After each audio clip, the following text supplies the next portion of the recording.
Welcome to Season 2 of the Cultural Cultivators podcast by Belay Creative and Cultivate Labs, where we delve into various aspects of Fil-Am culture and speak with entrepreneurs, leaders, artists, and creators who are shaping and pushing the boundaries of their respective fields. Today, we continue to spotlight some of our favorite Cultivate Labs kapwa and community members. So join us as we cultivate a greater appreciation for the beauty and complexity of the Fil-Am experience. Follow us on all social media platforms at Belay Creative or on Instagram at cultural.cultivators. Creative and cultivators are both with a K. The Sarap Shop is a first-gen, family-owned business that creates inclusive Filipino food, fun, and friendships. Some of their most recent accomplishments include making San Francisco history by opening the first Filipino food stand at the Golden State Warriors Chase Center Arena and opening their new HQ creative studio in the Soma Pilipinas Cultural District. Outside of food, the Sarap Shop team is also passionate about supporting the rising generation of independent creatives and business owners. They do this by leading Cultivate Labs Seed Network. The Seed Network provides BIPOC business owners access to solutions, resources, and grants to stimulate economic activity and sustain growth in the San Francisco Bay Area. Today, we are joined by co-founder and executive chef JP Reyes, who is a multi-passionate entrepreneur and self-taught chef. Also joining us is CEO Kristen Brillantes, who is a seasoned entrepreneur, business and service designer, and executive coach with 15 plus years of experience across tech, design, food, business, and people development. And lastly, but never least, is Sarap Shop's Chief Operating Officer, James Brillantes.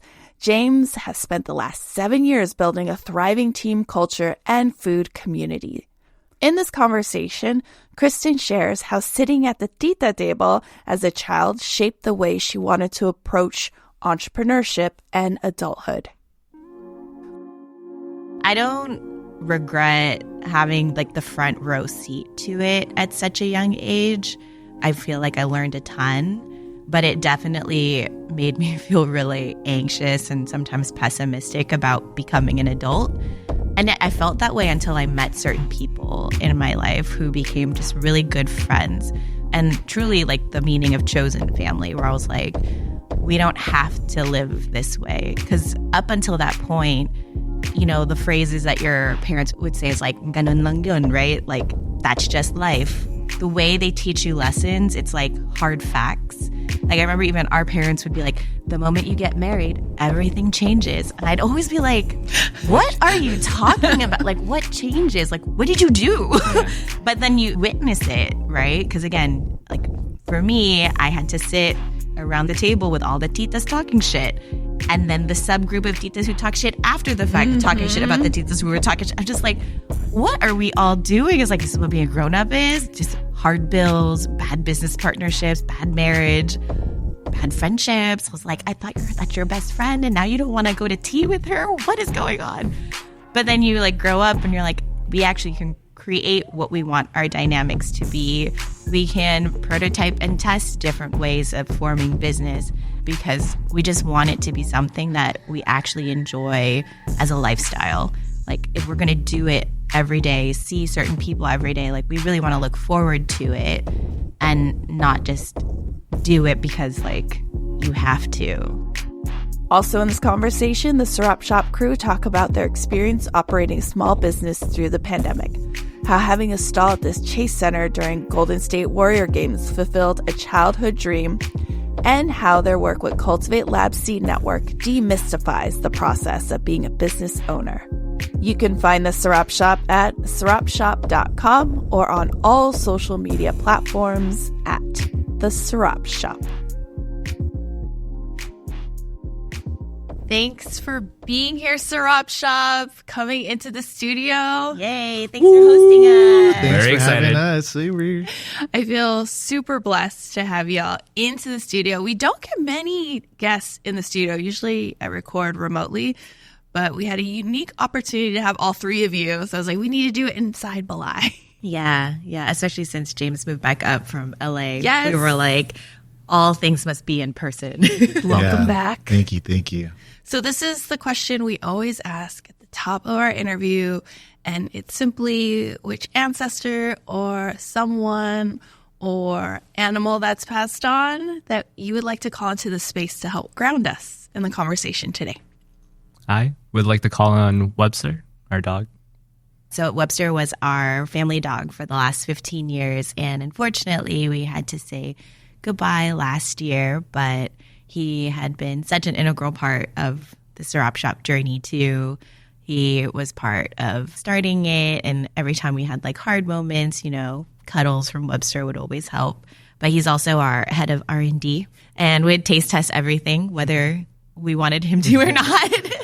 So if you really loved the ensaymada chicken sandwich, that was a Webster approved dish. Yeah. All right. So I want to know, what was the inspiration behind the idea of starting your own food truck with Sarap Shop, your catering company, and then what I like on the website, the Saucy Sidekick collection? How did y'all like even start this journey? You know, I was working in a corporate kitchen, and the place I was at, we cooked a lot of different cuisines, different foods, like every day, every week, serving like thousands of people. I was there for a total of 3 years. You know, we weren't really doing any Filipino theme food, and I was like, why is that? Until there was like a Filipino organization that came in that we hosted, and it was just like that one day. And I'm like, why is it just this one day? So that kind of inspired me to create that for our team, to like write menus with Filipino influences too. And then outside of that, I was interested on also like maybe doing like farmers markets or pop-ups during that time. And we started out doing vegan kamayans as a bonding moment for Kristen and I and our moms. And we hosted it in South of Market in our apartment, seating of like 10 to 12 people. It's always kind of interesting to hear like what you recall specifically as memories. But JP didn't get to like traditionally go to culinary school, so he learned a lot of like his types of cooking from the places that he worked. And then also James and my mom, because she loves to cook, so they would always be bonding in the kitchen.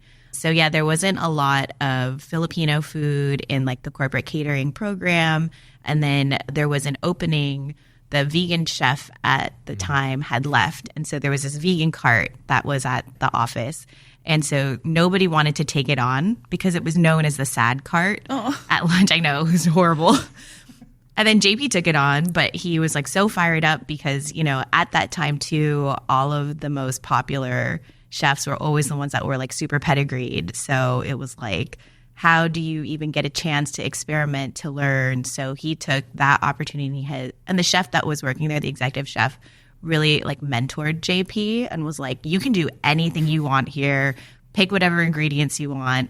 And then JP would kind of just go nuts. And then all of a sudden, the vegan cart every day had something like kind of crazy. And crazy in terms of it wasn't easy to execute. And so when you're cooking for thousands of people and you have to turn it around really fast, a lot of like the team there didn't really want to do too much, which makes sense, right, from like efficiency standpoint. But JP would show up like super early and have all these crazy ingredients. And then it ended up being like the most popular like station at lunch. That's when we were like, well, maybe we should just do pop-ups too. And so the kamayans were side-by-side menus. It was the same dishes, but a vegan version and also an omnivore version.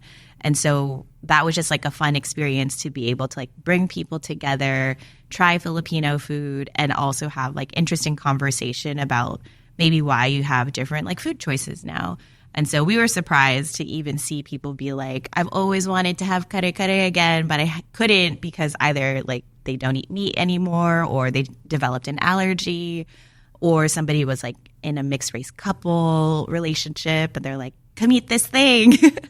So we started there, and then he was up for like a promotion. You don't mind that I tell No, them? go for it. Yeah, go for it. Well, because like some of it's like sensitive too. It's like it's about money and stuff, right? So, like part of the reason why he didn't go to culinary school is because we couldn't afford culinary school.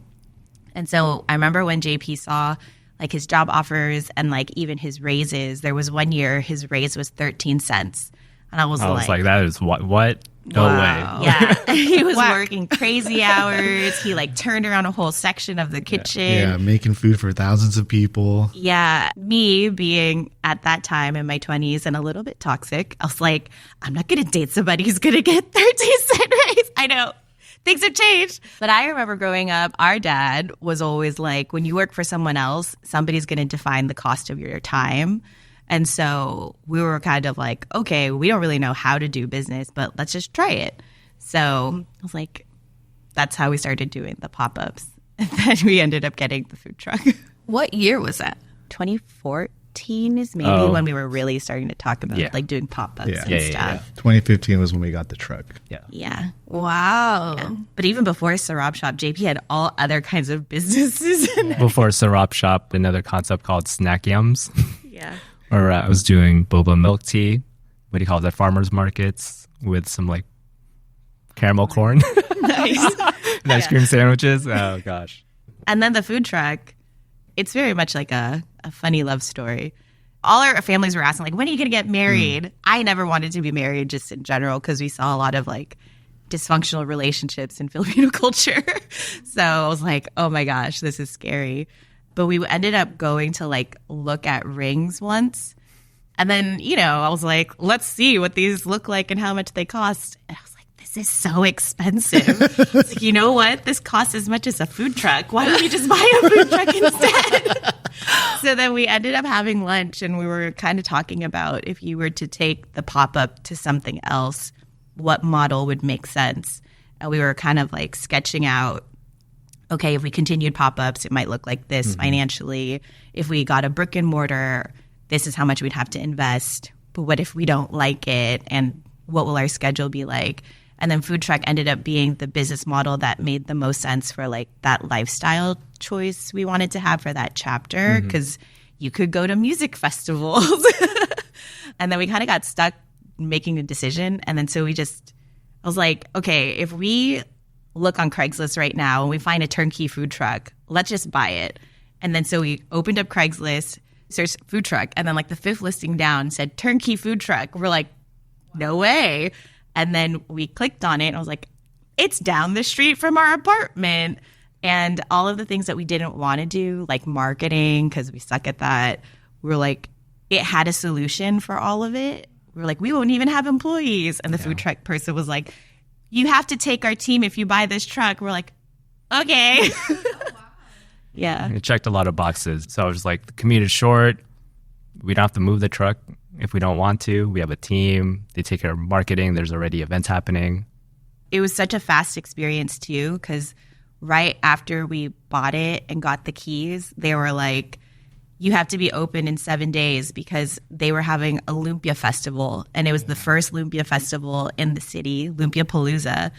And so we did it. We were like, we're going to figure out permits, changing the branding on this truck, making up a menu. And we opened in 7 days. While I was still working in corporate catering. Yeah. And then James helped open the truck with us. We have a picture of the three of us in front of it. It was funny. That's when I started to work with them, because I just quit my job. And then the timing of everything had just like worked out perfectly. And they're like, do you want to just manage the food truck? Because my whole experience is customer service. And I was like, I can run the register, but I can't cook. Like, I can manage a team also. And the first 2 weeks I was working there every day while JP was still working at Google. Seems like And I was torn. I enjoyed like my experience and like that's I enjoyed my team a lot too. And like I really try to make both work, where I was like, I'll do like an early AM shift over in the office and then work the dinner service. I was like, holy crap, there's like so much to prep shop for this business in addition to like planning this all this other stuff. I'm like, I'm just gonna go all in with our thing. That's true too, because you're definitely like the FOMO camp. And so he had such a strong community at the kitchen he was already working at. And yeah, you kind of grew up there in terms of like growing up in the food scene, because Google's corporate food program in a way was almost like going to culinary school, I would imagine, because they had such a big sustainability practice, especially at the time. So they would go on trips to farms, and there was like a water bottle project that James had been working on too when he was there. And so even when I worked there, I was like, I didn't know what farro was. I learned so much about different ingredients and types of foods being able to eat and work there. And so the emotional connection that you had working there, having people who really like actually mentored you, that was a really hard decision.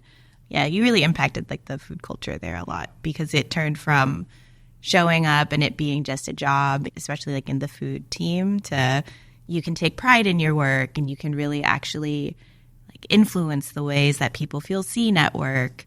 So that was a hard choice, but it was a very necessary choice in terms of time and energy management. Yes. How has your tech experience influenced your approach to food now outside of the kitchen? Before cooking, I've worked in IT to also HR. Yeah, it's kind of weird. And like financial management too. And executive assistant. I don't know. And a courier too. I don't know. There's a lot of things. With all this exposure, wearing many hats, and, you know, working with people with different perspectives, and being a business owner now, I'm like, you're on 24/7 and still wearing all those hats. And, you know, I just carry that on and try to be resourceful, figuring things out. But it is true. Every time we've had to work on some kind of random challenge, like setting up your POS system or troubleshooting those crazy Bluetooth printers, like all that IT experience is super helpful, because you two are both really good at that. But if I had to work a solo shift at the truck and those printers went down, I would just be like, guess we're closed for the day.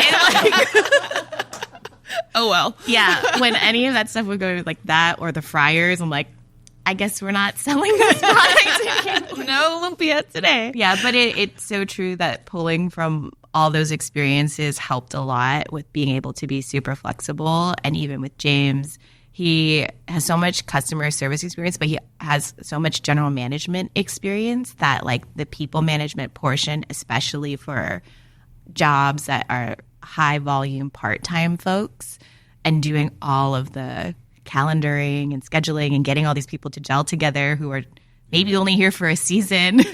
Yeah. I think like because we've had such different backgrounds of experience, that's been really helpful, especially in the food industry where margins are already really hard. And for us, when we do food, so much of our culture is integrated into it for the good and the bad, that being as resourceful as we can is so important, and having to draw so much from our past experiences is so important, but then also kind of healing in a way, because I think all of us grow up, right, with like the expectation that you're supposed to do the stable thing, and we all can understand and respect that. But then when you decide to carve out space for your own passion, you kind of encounter this moment of having to like reconcile, like, what did that past mean? And I think there's sometimes people who hold a lot of resentment for it because you felt like it was never for you and you were just doing something for someone else. But there are some like blessings in that too, and some benefits in being able to translate it forward, so it doesn't always feel like sayang, I didn't switch careers sooner. And so that's been kind of cool to get to like witness and experience all together. Yeah, I think there's been a time where we felt like we've had to move 1,000 miles an hour. And at that time, too, we all worked together, but we didn't work together in the same place. Yeah. We're all in different locations, like Kristen doing ops stuff, and then JP doing the prep, purchasing, the recipe testing, and then me managing the food truck. Like, there would only be overlapping days with, like, JP and I, like, he's dropping off the restock. And then with Kristen, it would just be, like, covering a shift because someone called out. Yeah, like, hey, can you come in and yeah, help and I me was out? like, great, I have to do bookkeeping. Can I just sit under the counter until somebody needs me? That's totally, yeah. And it just, like, our collective experience, as Kristen was saying, our collective experience, like, we fill in the gaps of where some of us are lacking, or, like, we're not knowledgeable of that task. And that's why I wanted to invite y'all to be interviewed today, because seeing how successful y'all have been with the food truck, with Chase Center, now your brick and mortar, it's just so inspiring when you create this team and you see this team work so well. It's like the dream team. Yeah. Basketball analogy. Sports. Yeah. It really is a dream team, you know, and y'all just like, I feel like you manifested seamlessly. Like everything aligned perfectly. I don't even know when it started to change, but this felt like all healing for us in a way too, because as Kristen and I were like growing up, like we're siblings, but we weren't like really close until like we were like young adults, like in our 20s. I would say adults. Yeah. I think we started working on repairing our relationship as young adults. Yeah. I've always wanted a brother, so it was like been nice to have a brother. And then Kristen will always joke around like, JP will play a joke or like play a prank, and it's like, you always wanted a little brother, right? Yeah. It's really funny. But yeah, it's been like a dream working together, like how we've been able to build our relationship, make it stronger, power through some of the things that we experienced together, like with our parents too, and like breaking those like generational trauma things that like we've openly had like talked about together. Me and Kristen's dad was a small business owner too, so we've gotten a lot of help, knowledge passed down to us. Kristen did get the most of it. I was just like, I never wanted to do business, and now I'm like doing it with them. But now I totally get why. But yeah, my dad has been like a knowledgeable person to help us. Small thing about our business, from like bookkeeping to purchasing.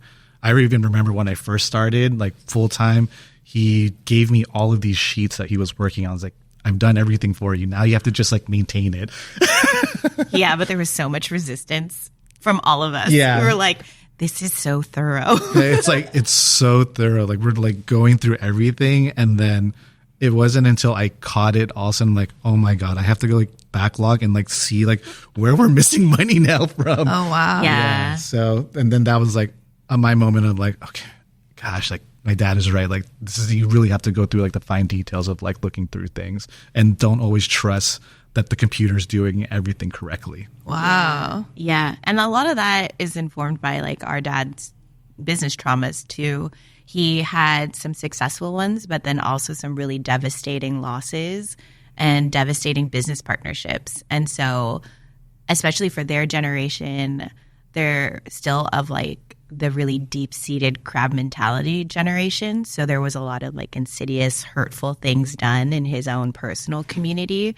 And so growing up, we like half grew up in the Philippines. JP also grew up a bit in the Philippines. So I wasn't, being the girl, the bunso of our cousin group, I wasn't allowed to do anything except hang out with the adults. So I had an internship ever since I was 4. I don't know. Like he got to play with all our cousins.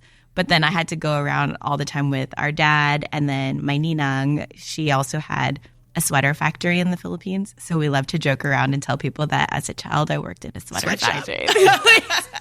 But it was very ethically run. But watching all of the hardships of what they all went through, because every single one of them lost their businesses too. Same with our Lolo. But the pattern that we had been noticing is they're so generous and so trusting, but you have to know who you're being generous and trusting with, because we're still operating in incredibly like capitalist systems, and everybody has their own trauma and baggage that they're bringing into their own business practices. So it's been really nice to meet other people who are really trying to do things more collaboratively, more as a community, and not cut each other down or try to be in competition with each other. That's really toxic. But that's like a lot of the lessons that our dad was teaching us. So the whole thing about the spreadsheet, it's kind of a funny story. When he first came to America, he was working at a data company called First Data, and they were the ones that would process like credit card transactions. So he was like, it's manual. It's people back there typing things. And I was like, and then when we worked in tech, I was like, it's not like that anymore. There's algorithms. And then he audited Uber Eats, and he found so many errors, and there was so much money from like refunds that never hit our bank accounts. And we were like, you're right. Yeah. Oh, The wow. computers are messing it up. Yeah. So it's been helpful to learn those types of lessons, even though we were really resistant at first, to be like, don't meddle in what we're doing. Also because he has other visions of like what success means. Like he definitely is of the generation of, you should now be opening multiple locations. And if you're not empire building, why are you doing this? And so it's been healing for us to be able to acknowledge with our dad, like, thank you for the lessons that you're teaching us, but there is a different model and lifestyle that we want to build. And especially with us being siblings, our dad doesn't speak to his brother anymore because they had a really bad business fallout. So I think for him to see us go through stuff and still have our relationship get stronger and not fall apart, we've had conversations where we were like, if this business ever gets in the way of like our relationship, like, we're going to close it. And even for me and JP, we were like, if it gets in the way of us being able to like actually have a healthy relationship, we're ending the business. And so having conversations like that early and upfront, I think, has also been helpful in creating this like dream team experience. And probably also because I say kind of inflammatory things. I would always tell James, like, I don't want to do this anymore. I quit. Yeah. But sometimes I have to just say it out loud. I don't really mean it. But being able to articulate your worst fear, but do it in a safe environment. Yeah. Definitely triggering at first. But then we've also talked about it. Like, she wouldn't know that it was triggering for me until like I said it to her. And she's like, I can see how you see that. But sometimes I just need to say it out loud just to like get it out and like let my fears out. But just know that it's not what she really means, but she just needs to like say it out and then like be comforted afterwards and like, hey, we can ground you back and like everything's going to be fine. Like, this is just the rough patch that we have to go through right now. Yeah. And also giving ourselves space to be like, if any of us didn't want to do it anymore, like, what would be our next steps? Like, being able to actually talk about what that looks like up front, even if you're not going to do it. I think that's been helpful too in creating more like dream team dynamics, because you're talking about it really thoroughly and not just for like the honeymoon phase of being in business of like, it's cool and we've started and everything feels like a glow. Yeah. There's this one thing that we do every year that we haven't done yet. And I mentioned this last week, but at the beginning of the year, we do like a full year recap and like reflection of like, what are some of the things that we really enjoyed doing? What are some of the things that we hated doing?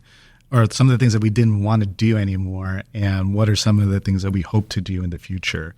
It was a exercise for us to go through like, what does the year look like, the 3 years and 5 years? So we've done that for the last like four or 5 years. So it's been a kind of crazy evolution to see like our progress through the years. And I think this is where kind of like the dream team also started to like kind of manifest more, is we had a lot of overlapping goals. And it was like kind of funny to see things where it was like me and Kristen, me and JP, or collectively the three of us. So those things have helped us. And even the things that we didn't like doing anymore, there was somebody else that loved doing that to like take over. Or collectively we'd be like, let's retire that thing. Because we would always kind of feel like, well, I think we should be doing that thing. And we're like, no, let's not do it anymore. Yeah. And that's the beauty of like being the leaders of this dream team, right? Is you get to choose the things that you do. But I know y'all can communicate like beautifully and effectively and really like speak on these matters that maybe past generations weren't even capable of seeing in themselves, right? Didn't have the self-awareness to really like understand, oh man, this business is hurting our family, right? And I mean, I think a lot of Filipino families go through, even if it's not business, maybe it's property in the Philippines. My family included, like there's a lot of siblings that my aunts and uncles don't even talk anymore. My aunt didn't even show up to my uncle's funeral. That's like how deep it cuts. So for y'all to be this new generation that's like healing that ancestral and generational trauma through your own business, I think is so beautiful. And that's why Spirit was like, have them be your guests. Yeah. It's so true. And it's so painful to watch when you're watching it growing up. I don't regret having like the front row seat to it at such a young age. I feel like I learned a ton, but it definitely made me feel really anxious and sometimes pessimistic about becoming an adult. And I felt that way until I met certain people in my life who became just really good friends. And truly like the meaning of chosen family, where I was like, we don't have to live this way. Because up until that point, you know, the phrases that your parents would say is like, ganun lang yun, right? Like, that's just life. the way they teach you lessons, it's like hard facts. Like I remember even our parents would be like, the moment you get married, everything changes. And I'd always be like, what are you talking about? Like, what changes? Like, what did you do? Yeah. But then you witness it, right? Because again, like for me, I had to sit around the table with all the titas talking shit. And then the subgroup of titas who talk shit after the fact, talking shit about the titas who were talking shit. I'm just like, what are we all doing? It's like, this is what being a grown-up is. Just hard bills, bad business partnerships, bad marriage, bad friendships. I was like, I thought that's your best friend, and now you don't want to go to tea with her? What is going on? But then you like grow up and you're like, we actually can create what we want our dynamics to be. We can prototype and test different ways of forming business. And even, I'll be honest, like, it's still hard sometimes in our generation to find people who want to believe that like other pathways and possibilities are there and options for us. Like when we reopened after the pandemic, I remember we had set different hours because we wanted to make it so that we could have dinner as a family every night, because it had been so long since we could all be together. So we had limited hours. And I remember there was like another entrepreneur in the community that was like, I didn't even ask for an opinion, but they like texted me. They're like, that's so irresponsible of you. Like, how could you not be open for dinner? Like financially, that's so irresponsible. I was like, why are you coming at me so hot? It's like, do you want to come to dinner? Maybe you'll see what dinner's like and you'll want to also close up early. I don't know. But it just makes me reflect on then the similar, you know, kind of advice that like dad would give us. And I'm like, this is speaking from someone's pain. So I'm like trying to understand that. But I think that's why we're so obsessed with the ways that we want to experience building a business, because we just want it to be something that we actually enjoy as a lifestyle. Like if we're going to do it every day, see certain people every day, like we really want to look forward to it and not just do it because like you have to. Yeah. Yeah. Yeah, there's no formula to follow. It's like we're kind of just building it, creating it as we go. And I think as someone who's like worked as a waiter or a server or a bartender at other people's restaurants, working in the food industry, pop-ups, food trucks, you see that in the owners. Like they're so stressed out. A lot of them in New York did coke, you know, to like deal with the stress. All of them were alcoholics, you know. And so the toxicity that comes with owning a food business almost is like hand in hand in America. The way y'all are handling your business, you know, whether that's like creating the menu or, you know, managing employees, I feel like it's so healthy. And maybe I don't see all like the struggle, of course, but y'all are always smiling.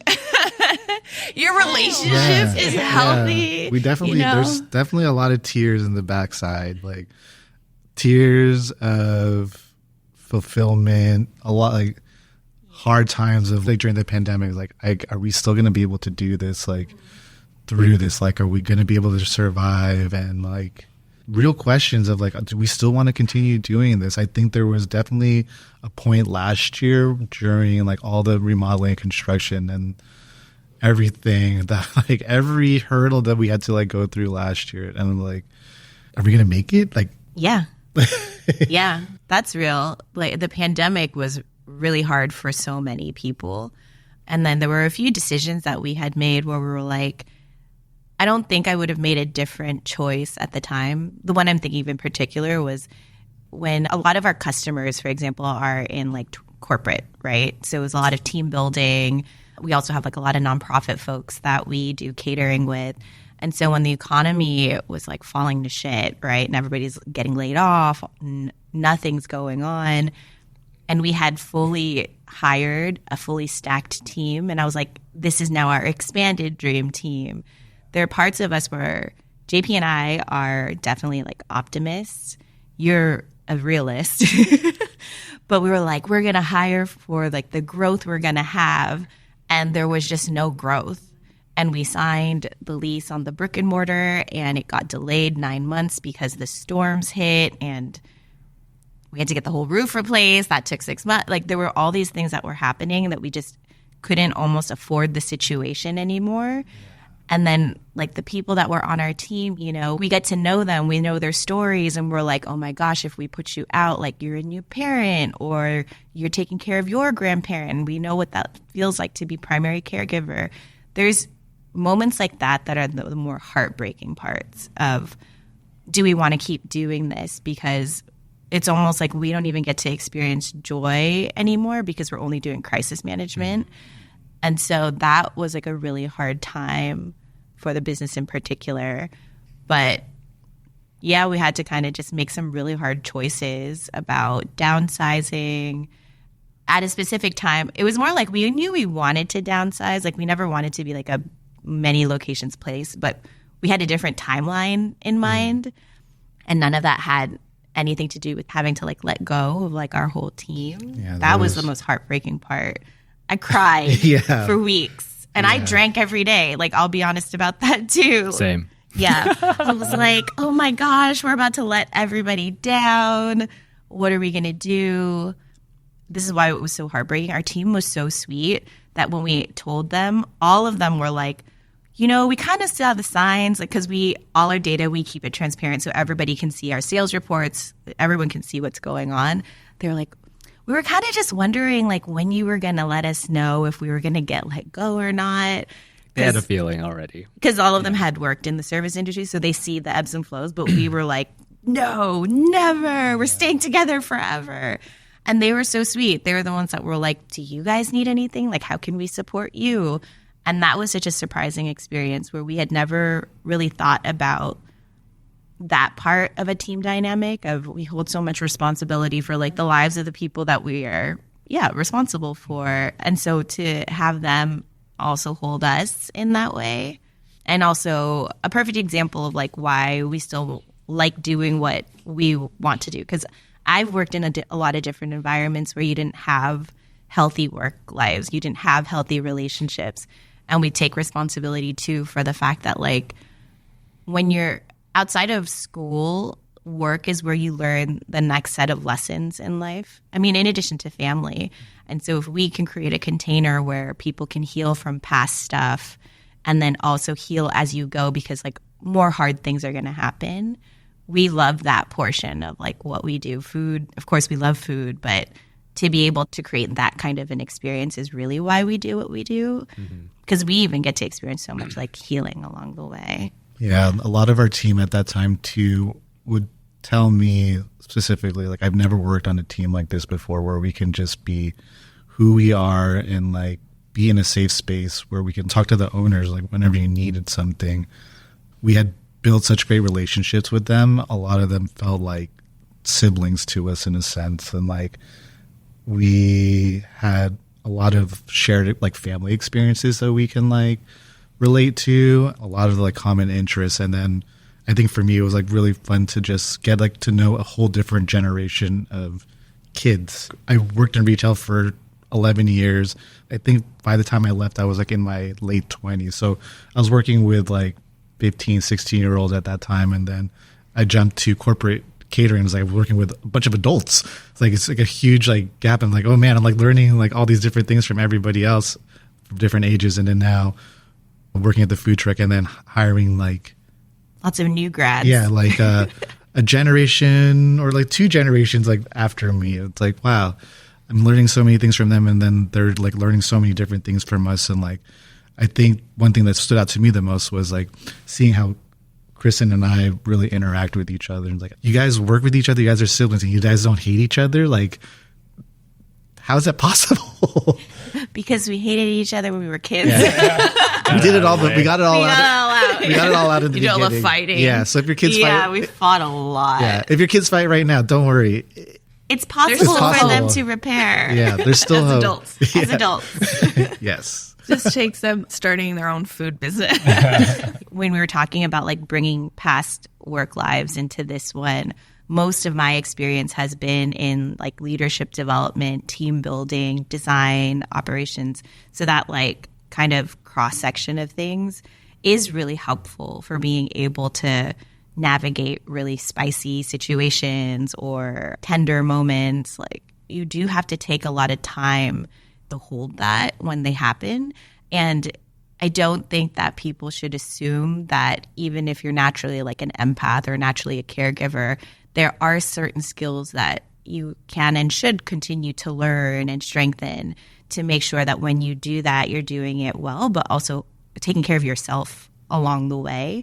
Because again, with Filipino culture, I think we grow up with knowing that there's usually one person in the family who's like the one who plans the family reunions, the first phone call when there's drama. They know all the family secrets. They have technically all of like the same skill sets that you would need for like an organizational development person. They're like family HR in a way, right? Like, so we see that as being like, okay, if I can emulate that, but we also see those people are the ones who like burn out in our families. They're the ones who, you know, like give so much. And it's like, does anybody ever check on that person? And so we've seen that in the elders, but I know that in our generation, there are so many of us who are in that role too, that nobody ever checks in on. But you do have to still learn practical skills that help you hold yourself, right? Because like, as much as people will be there for you, you still have to like teach people how you want to be taken care of. But you'll know that until like you do it for yourself. That's self-advocacy. Yeah. Yeah. As an empath, I 100% understand. Yeah. You gotta protect your heart. Honestly, no. This is a little topic that comes up a lot in marriage counseling. That if I don't take time for myself, oof. Mm-hmm. As you say, I get real spicy. Yeah. It's difficult. So you really have to, one, self-advocacy. You have to have that self-care time and know like what feeds you. Yeah. Because you're feeding so many others. Yeah. And giving so much of your energy and time to others and holding space is a lot. Yeah. I like to categorize it's like team skills. And when we were, again, working in corporate more full-time, I always found it kind of funny that like these organizations spend hundreds of thousands of dollars on like leadership and team development skills, right? But I was like, this never gets translated into like family life. It never gets translated into small business. But I'm like, these are actually the places where it's the more heightened emotions and more relationships that have a lot more on the line. And we just found it kind of like weird that there is never access to that or like funding to that or even the normalization of you should bring those things into these spaces. And I think that, again, helps with the whole like creating a dream team and nurturing one and keeping it a dream, not like a dream that becomes a nightmare. Because I know that can happen too. Yeah. I had just gone to a Warriors game last year. It was my first time ever going to Chase Center, and y'all were there. Yeah. It was Filipino Heritage Night, and I was just like a proud mama. I had just known you for like a year or two, but I was like, I'm so proud of y'all. You have your own food stand and you bring Filipino culture and the food to everyone that comes to the Warrior home games. And I was like, this is amazing to like be witness to this. For me, just being a San Francisco Bay Area native, coming to a Warriors game and getting to experience Filipino food, you know, with the masses, like that was a dream come true on so many levels and being represented in such a positive way, in a delicious way.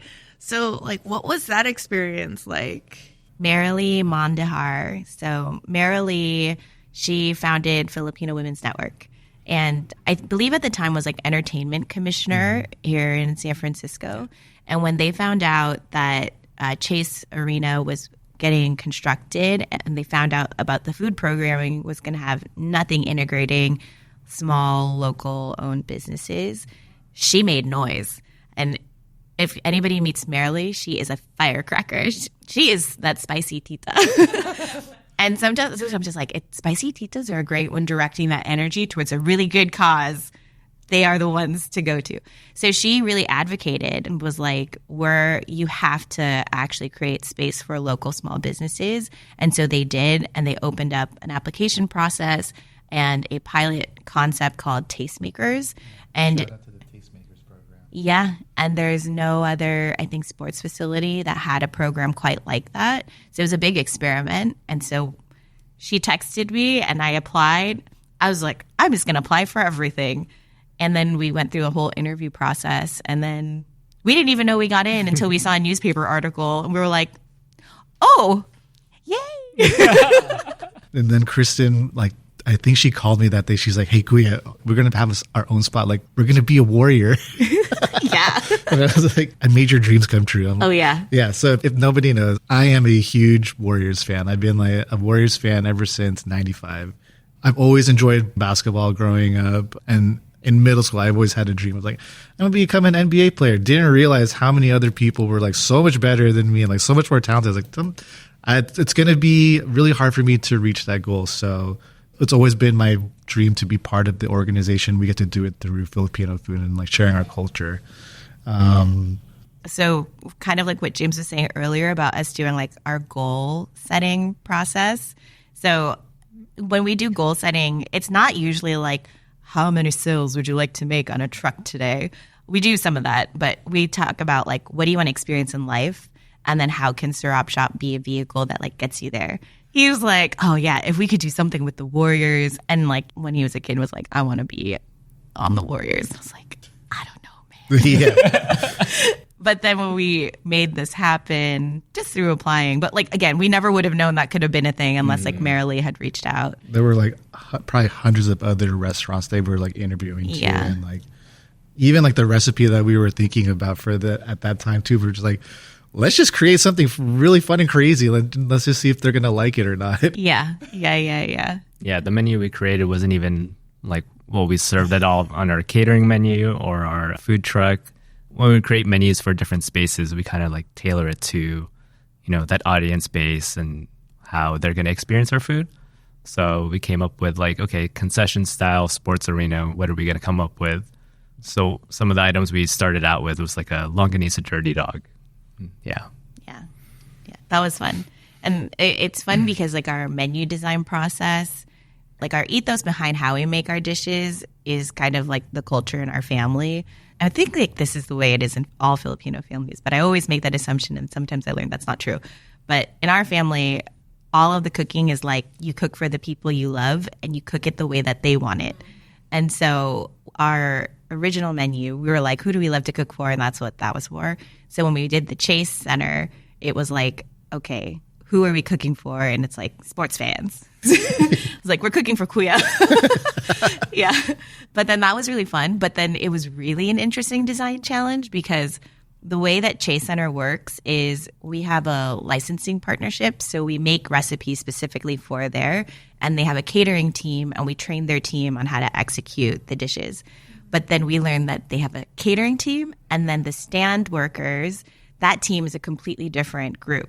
So you have to like create dishes that represent your culture, that represent your flavors, that can be handed off to a catering team to produce it at mass scale, and then hand it off to a stand team who don't have culinary background usually. So that's why that was a good learning for us if you ever wondered like why is the food the same across all of sports venues, it's because they share staff. And so you have like the same people and like you don't know where you're going to get assigned when you show up for work that day. So it was like, oh my gosh, so this also has to be something that anybody could pick up even if they've never heard of Filipino food before and can be pushed out fast before the game starts and at halftime and stay good under a heat lamp. I was like, what a puzzle. It was a really great learning experience. And then especially the first year that we were doing it, a lot of the stand workers didn't know what longanisa was and tocino. Yeah. And like, I think we created like lines for them to like answer these just in case like a customer had a question about it. Because at that time too, our stand was in a private section. So only people who had seats in that section could eat in our stand. So it was a really big learning curve for everybody to kind of like know what like that type of Filipino food was. Yeah. And we've also had to have like really interesting conversations about like what do you name the dishes so that people can understand what it is.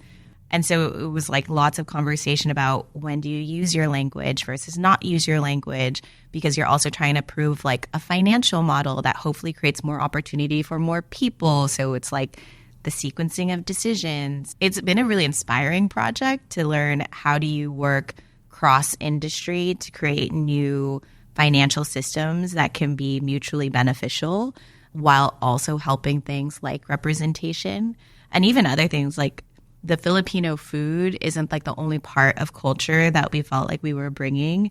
So when we were training the team, we would all show up and we brought our moms, just like the pop-up days. I remember your moms were there. Yeah. And so we would all work with the people in the stand to be like, what's the flow?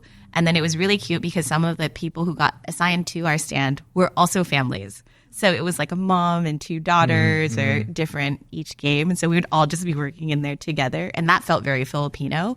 And the Chase team was reflecting back to us recently that like we're one of the only vendors that does that. They're like, are you sure you want to keep coming and doing this? You're just supposed to come for quality checks. And we're like, yeah, no, this is great. This is fun. And like we brought gifts during Lunar New Year because it's like what you do also in the Philippines. Like when we were at our aunt's factory growing up, we just knew that you take care of your team. And so I think like getting to experience it from like the back end all the way to the front, again, for Filipino representation of like all the parts of the culture has been super fun. That's so funny you say that. They were like, why do you guys keep coming? Yeah. And honestly, I feel like your business model and your strategy, a lot of it is Filipino centered, not just the food, but like this idea of kapwa. You know, y'all understand that. And what you said a little bit earlier in the interview about how capitalism has sort of just framed all business strategy in America, but like how y'all are doing something different and incorporating more familial and kapwa and community ties to this, you know, business model, I think is so beautiful. And I'm going to say it again, healing. Mm-hmm. Yeah. It's weird to say, but it's like the biggest thing that we get out of running Sarap Shop is the healing from it. Like I'll never forget from the sister point of view that James was working in retail for a really, really long time. And he had like worked all the way to the top of like being a general manager and it was also getting promised like promotions. And so he stayed really long in a situation that was really toxic for him. But his decision to quit was so heavy, right? Because he had been there for so long. And I might cry telling the story. Yeah. I'm going to start crying because it's like a little like emotional and traumatic too. Because at that time, as like Kristen was saying, like I had stayed maybe 3 years longer than I really needed to stay.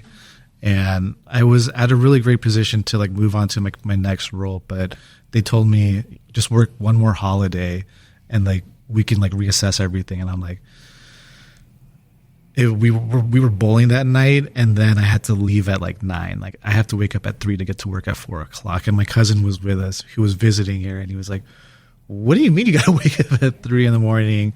And at that time, I was like, "I need to quit this job. Like I can't do this again. I can't do this anymore. Like this has been one of the most toxic relationships I've ever been in, and like I tolerated so much from it that I felt so scared afterwards. Like I didn't know what my value felt like after working retail. Like I had no idea what that translated to my whole, like even my college career, like pivoted everything from a health career into fashion merchandising. So I felt like I had given up like what my dream was at that time too. And Kristen, I think that was like the time you started doing like your coaching, or maybe like you already had like a couple of years of like her coaching already in. So she used some of those strategies to help me like problem solve a lot of those things too. And now I'm like reflecting and like remembering that was kind of like the start of our healing journey too. But a lot of that like trauma and baggage would come up too, even when we started working together in Sarap Shop, and it helped form our relationship a little bit more strongly so that they could understand what I was going through. Yeah. Yeah. And also it was just really sweet to get to watch like your sibling relearn how to believe in himself. Mm-hmm. Yeah. And so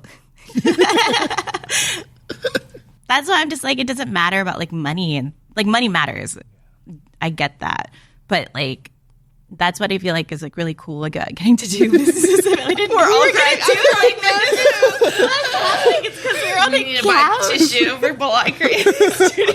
But it's true. Like there's watching your sibling like find like their confidence again, forgiving yourself for choices that you've made. Like it's really cool. And same thing with like JP and getting to see all the growth he's had of like giving himself permission to be like, I matter regardless of how I learned how to be here, or like I'm financially independent myself, even if like my parents didn't do XYZ. Like, it's just, I don't know. That's why I feel like it's just a really big healing place. Yeah.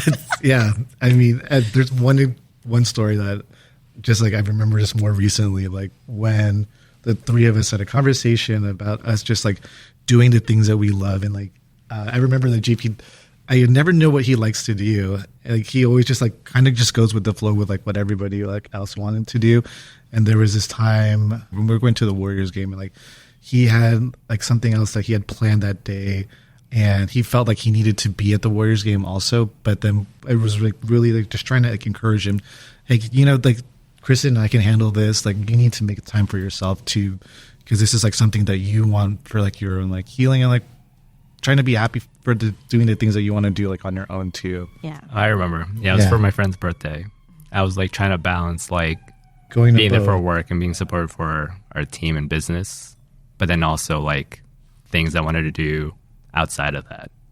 And that's something I'm like continually like working on, you know, like self-advocacy and taking time for myself. Yeah, and then like us being there to like encourage him to be like, it's going to be okay to do those things, especially if you want to do them too.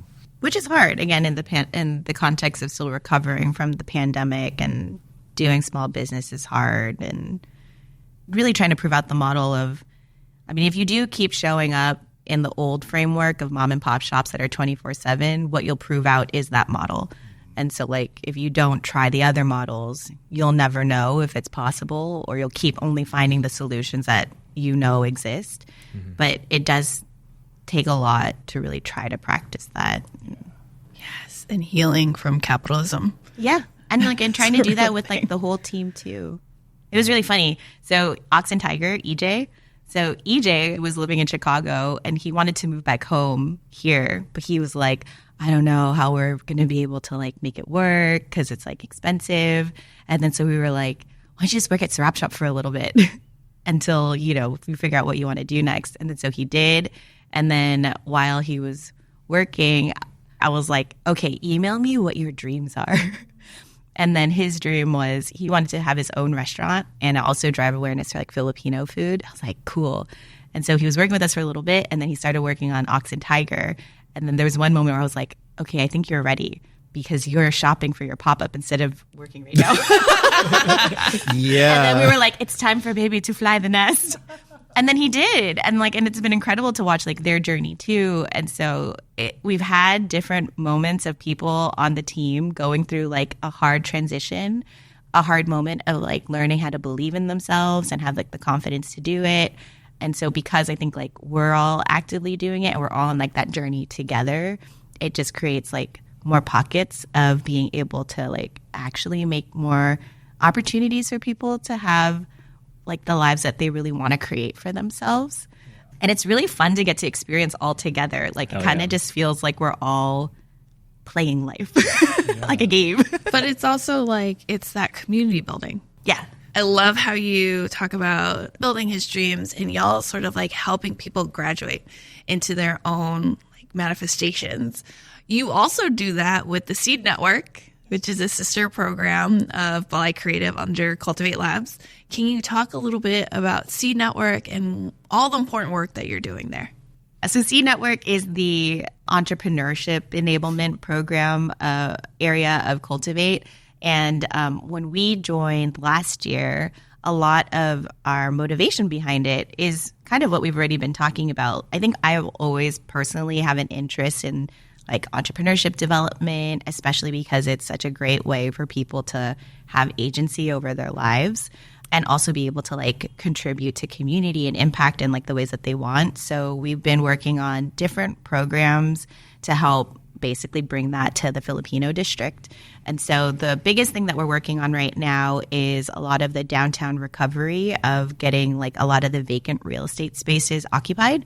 And so we've been doing that through a program called ACE, which stands for Anchor Creatives and Entrepreneurs. And the whole premise behind that is anchors of the past being like big corporate offices or big box retail aren't like the things right now that are gathering people. So what's our hypothesis of what people are going to gather around in like basically like cities of the 21st century.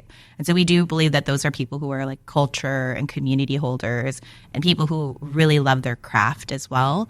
So we're basically bringing together people who really want to build a neighborhood together and like define what that should look like and experiment. And so we've been connecting them with basically free business technical assistance from like finance, legal, tenant representation, et cetera, to make that process a little bit easier and less spooky, because signing commercial lease is really spooky. And just basic business support so that regardless if they're going to like sign a lease or not, they're still able to like work on their ideas and do it from a more sustainable way. Yeah, and like part of our experience and like helping them out too is like sharing our shared experiences of like what we went through from pop-up to food truck to brick and mortar, because I feel like some of those people are in that kind of realm where they're started like doing pop-ups and like, do I want to move into a food truck? Do I want to move into a brick and mortar? So we have that kind of experience for us to like at least narrow down and find the specific questions to help them start thinking through like which direction do they want to go.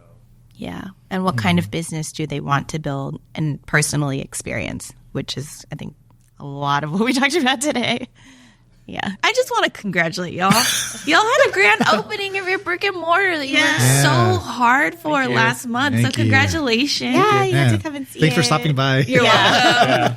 Our I spooky came- street. I came on Saturday and picked up lunch for the family. It was so good. I didn't even have time to take pictures of it because we just like literally scarfed it down before we got home.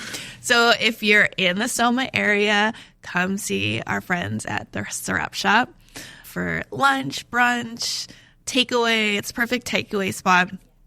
Okay, last question. What are you currently geeking over? It could be anything. I'm really geeking over X-Men 97. That whole series. I'm reliving my childhood all over again, and now I have another new addition to my collection to add to. For me, I'm currently geeking out on volleyball. Oh, yeah. Yeah. I thought you were going to say your computer stuff. Yeah, volleyball. Yeah, yeah, he's been playing volleyball every Monday With Chillugs. Nice. And Oxen Tiger. And Oxen Tiger. And everyone's friends. Yeah, and their friends. Well, we're planning a trip. We're going to go to Korea in August. So I've been geeking out over travel planning. I love South Korea. I've never been. I'm I going have to give you all my facial like suggestions. Yeah. Yeah. Apparently they have all these really cool like cafes. And so I really love like interior design too. And so I want to see the cool cafes. Well, thank you so much for joining us. Thanks for having us. Thanks for Next having time, us. note this out. We will totally bring a whole box of tissues. Apologies, we weren't ready. No, We weren't ready. it just ends up like happening. But also, I love holding space for folks. Yeah, you do So, a really like, good it's job my at it. jam. Yeah. Like, if people start crying during these interviews, You're like, secretly, I'm like, yes. Yeah. That's so good. Let it out. It's healing. I want to be part of this. All right, y'all. Thank you so much. Thank you. In our conversation today, JP, Kristen, and James discussed how their business venture has been a conduit for both personal and family healing. They emphasized the importance of preserving their relationship over the business, agreeing that if their business ever threatened their relationships, they would simply end it. And they consistently practice an open and honest communication, including expressing doubts or frustrations in what we call a safe space, which I think strengthens their bond. They also practice annual reflections and goal setting, which helps align their individual aspirations with their collective business goals. I think this strategic planning and open communication really fosters a supportive dream team dynamic, which then trickles down to their staff being more like family than hired help. I think this really showed through when all three became very vulnerable in those moments, talking about the pandemic and having to let their chosen family go because of challenging times. And the primary lesson that I took away from this conversation is the value of clear, honest communication and setting boundaries and maintaining healthy personal relationships within a family business. By putting their relationship first and tackling any problems head on, Kristen, JP, and James manage to keep small problems from turning into big rifts. They also make a habit of regularly stepping back to reflect on their accomplishments and plan ahead, tweaking business plans to better suit their personal growth and passions. This not only keeps their business solid, but also strengthens their own ties. And for the Sarap Shop, it's all about managing a business in a way that builds up the family, not just the bottom line. This conversation was a beautiful reminder that we get to choose to either continue patterns we witness in our families and past business ventures or relationships, or do the actual heart work to create new strategies and modalities of communication when it comes to business.